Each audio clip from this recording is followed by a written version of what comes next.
I'm back! So, I know it's only 5 days since I was gone, but I really like to post about 3 to 4 videos a week, so it was kind of getting on my nerves, no pun intended, that I wasn't making videos.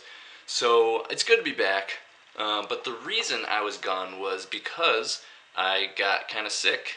I was not feeling very well at all.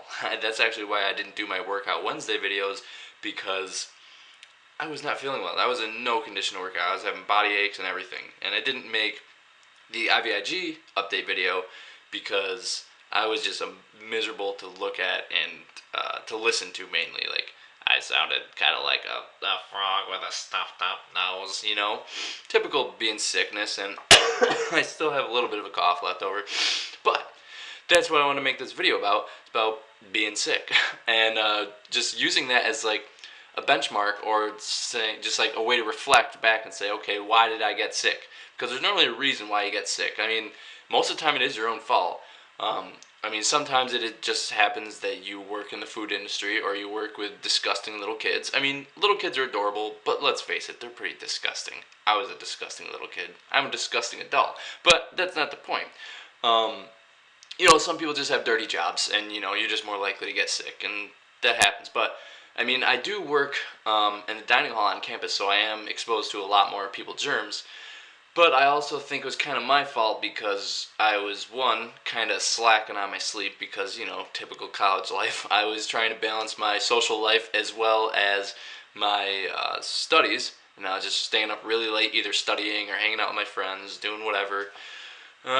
So I think that was one big factor, and the other big factor is I was, as much as I hate to say it, I was kind of slacking on my fruits and vegetables. I was just stuck in like this convenience rut of making like a huge vat of rice and beans and vegetables. You know, so I was still eating fruits and vegetables, just not in my copious quantities that I would like. So I would make like a huge vat of rice and beans and stuff, and then just like eat some of that for dinner, and then maybe I'd eat it for breakfast the next day, and then lunch and dinner. So I was like eating like the same thing all the time, and it was just like convenience food. It was all food that I could like make and then just eat the next day, so I wouldn't have to cook for a while, so I could just go do what I had to do and not be busy cooking, stuff like that. So I was just sort of stuck in a convenience rut. But my friend and I were both feeling the same way, so we went to Aldi's, and I picked up some apples, broccoli, carrots, cranberries, avocados, and pineapple and blackberries. And, and I had these also. This was in, they're getting a little bit ripe now. I'll probably be eating these ones tomorrow. Getting there. But if you're on my Facebook page, you probably saw the unripe version of those bananas. So, I'm getting back into eating more fruits and vegetables. I'm not saying that oatmeal and pasta and rice and beans and potatoes and stuff are not healthy. I'm just saying you should also be eating a fair amount of raw food, like just fruits and vegetables. I primarily eat fruit. And like the reason I got carrots is because they're sweet, so I like to juice them. I'm probably not going to eat very many of them, but I have made some some apple carrot ginger juice. Oh, that's another thing. I also started just making like ginger tea. All I do really is just chop up a little bit of ginger, boil it, and then just add some lemon juice and sugar. And I feel like that really helps out a lot too, like when I'm sick. I think just ginger is just good in general. But I mean, it's good because, you know, when you were sick, like maybe when you were little, you would go get some ginger ale, right?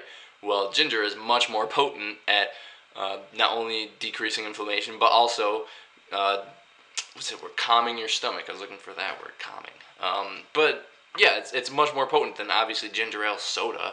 So I like making ginger tea. That's about the only tea I make. It's dirt cheap. You cannot make cheaper tea that I know of, at least, than ginger tea. Just ginger, lemon juice, and I just add sugar. You don't even need to add sugar if you don't want. But so that's why I just think that getting sick is, you can find a benefit in getting sick, because it'll just make you reflect and say, okay, what can I do next time to make sure that I don't get sick?